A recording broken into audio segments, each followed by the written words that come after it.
Guys আমরা বানারস থেকে hotel check out করে দিলাম। এখন আমরা যাচ্ছি বানারস থেকে প্রয়াগরাজ। আজকে যাব আমরা কুম্ভ মেলা, ফাইনালি কুম্ভ মেলা আজকে আমরা পৌঁছায় যাব। চলুন রাস্তায় কী কী দেখতে পাই সব কিছু শেয়ার করবো গাইস। ভিডিওটা লাস্ট পর্যন্ত দেখবেন। বানারস থেকে প্রয়াগরাজ গুগল ম্যাপে দেখাচ্ছিল 3 ঘন্টা রাস্তা, আর এখান থেকে দেখাচ্ছিল কিলোমিটার হিসাবে 126 কিলোমিটার। এই যে খেজুর গাছগুলো দেখছেন, এটা সম্ভবত শুধু বানারসেই পাওয়া যায়, অন্য জায়গায় পাওয়া যায় না। আর যে জাম, তো আপনারা ভিডিওটা লাস্ট পর্যন্ত দেখুন। আজকে খুব মজা হবে, কুম্ভ মেলায় অনেক কিছু দেখতে পারবো। মানে বুঝতে তো পারছেন, পৃথিবীর সব থেকে বড় মেলা প্রয়াগরাজ। এখান থেকে আর মাত্র আছে কত, 15 কিলোমিটার। 15 কিলোমিটার পরেই আমরা প্রয়াগরাজ কোথায় যাবো আর কি, মহাকুম্ভ। দেখেনি বাবু, এই ধীরে গাড়ি চলাছে। এখান থেকে মাত্র 15 কিলোমিটার রাস্তায় পুলিশ নো এন্ট্রির ব্যাকেট লাগিয়ে দিয়েছে। বুঝতে পারছি না কোথায় যাব। তারপরে আমরা না জেনে না শুনে সোজা রাস্তা ধরলাম, জানি না কোথায় যাচ্ছি। আজকে একটা সত্য কথা বলছি, তোমরা কোনোদিন ভগবানের তো দর্শন করতে পারো নাই মনে হয়। কুম্ভ মেলা আসলা গেলা, আমরা সত্যি বলতেছি এখানে অনেকজন আসে লোক। সবাইকে জিজ্ঞাসা করো, স্বয়ং মহাদেব মানুষের রূপ নিয়ে এসে আমাদেরকে রাস্তা দেখাচ্ছে। স্বয়ং মহাদেব এসে আমাদেরকে রাস্তা দেখাচ্ছে।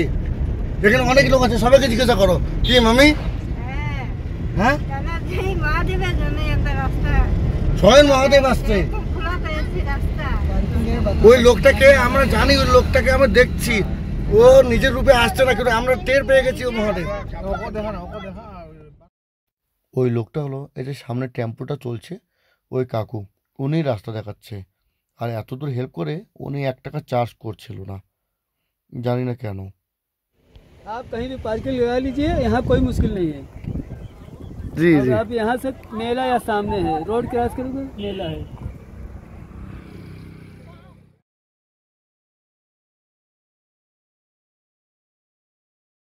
তারপর আমরা আমাদের গাড়িটা পার্কিংয়ে লাগিয়ে ওই কাকু টেম্পোতে যাচ্ছিলাম নদীর ঘাট পর্যন্ত।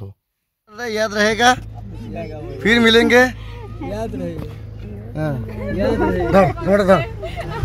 हम शंकर हैं, ठीक है, शंकर हैं, किसी के गलत नहीं ले जाएंगे।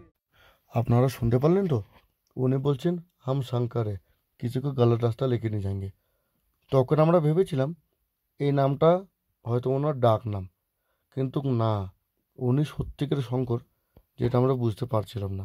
আর এই যে একটা পাগল, শুধুমাত্র ক্যামেরাটা নিয়ে এদিক ওদিক করে বেড়ায়। আর এটা হলো আমার গোটা ফ্যামিলি। আমরা টোটাল 10 জন বড় গিয়েছি, 2টো বাচ্চা, মানে আমরা 12 জন গিয়েছি। তো সেইখান থেকে মানে কাকুটা টেম্পো থেকে যেখানে আমাদেরকে ছেড়েছিল সেখান থেকে কিছু মাত্র চলতে হচ্ছিল। আর এই দেখতে পাচ্ছেন, এটা হলো উট ক্যামেল, লাইভে প্রথমবার দেখছি। আর দেখুন আমরা সবাই মিলে লাইন ধরে যাচ্ছি। এমন না যে আমাদেরকে হাঁটতে হয়নি, মানে কুম্ভ মেলা পর্যন্ত কাকুটা ছেড়ে দিয়ে গিয়েছে। কিন্তু কুম্ভ মেলা থেকে ঘাট যেতে গেলে মোটামুটি 8 থেকে 9 কিলোমিটার। সেই জায়গায় আমরা বেশি দূর হাঁটছি না, 2 কিলোমিটার। শুধুমাত্র সেই কাকুটার জন্য এটা পসিবল হতে পেরেছে।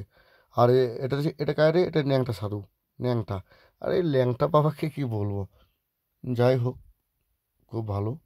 তারপরে আমরা ঘাটের দিকে প্রায় পৌঁছানোর দিকে, এটা হচ্ছে যে গেটটা দেখতে পাচ্ছেন, এদিকে হচ্ছে গঙ্গা নদী। কিন্তু আমরা গঙ্গা নদী স্নান করবো না, কেননা আমরা অনেক দূর থেকে এসেছি। আমরা স্নান করব সঙ্গম বলে কথা। তারপরে এই বাচ্চাটাকে দেখছেন, এই বাচ্চাটাকে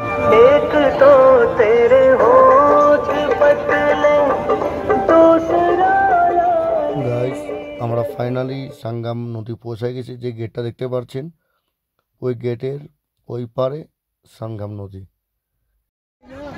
চলে আসছি গাইস, সবাই মিলে বসে আছি। আমার বস অনেক আশায় গেছি, সঙ্গমের পাশে, সঙ্গম নদীর পাশেই আছি, এখন বসে আছি। সঙ্গম নদীতে পৌঁছে গেছি, ঘুরি বলু দেখতে পাচ্ছেন।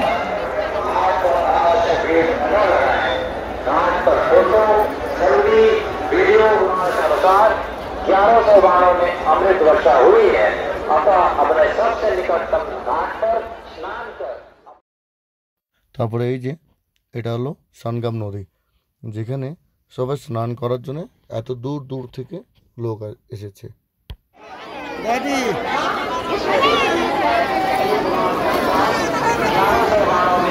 যাও।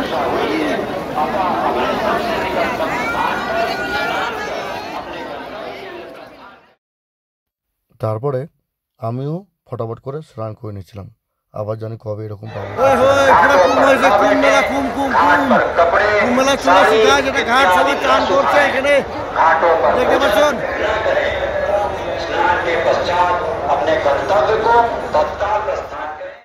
তাহলে গাইজ আমরা তো সবাই স্নান করে ফেলছিলাম। ভিডিওটা কেমন লাগলো প্লিজ কমেন্টে জানাবেন। দেখা হচ্ছে নেক্সট ভালো কিছু ব্লগ নিয়ে। Okay bye.